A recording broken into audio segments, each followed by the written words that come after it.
Hi అండి. గుత్తంకాయ curry ready చేసుకున్నానండి. తాజాగా కడుక్కోవాలండి.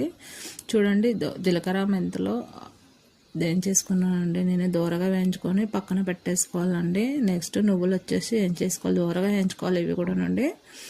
నెక్స్ట్ వచ్చేసి ధనియాలండి, ధనియాలు కూడా దూరగా వేయించుకోవాలి, పక్కకు పెట్టుకోవాలండి.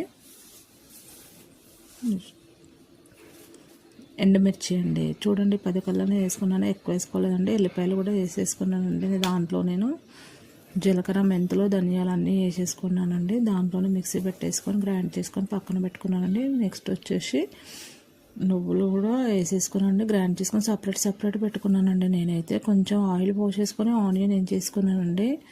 దోరగా ఏం చేసుకొని నేను మిక్సీ పెట్టేసుకోవాలి. అలాగే చింతపండు కూడా నానబెట్టేసుకున్నానండి. నేను మళ్ళీ నూనె పోసుకొని దోరగా మళ్ళీ వంకాయ ముక్కలు వేయించేసుకోవాలండి.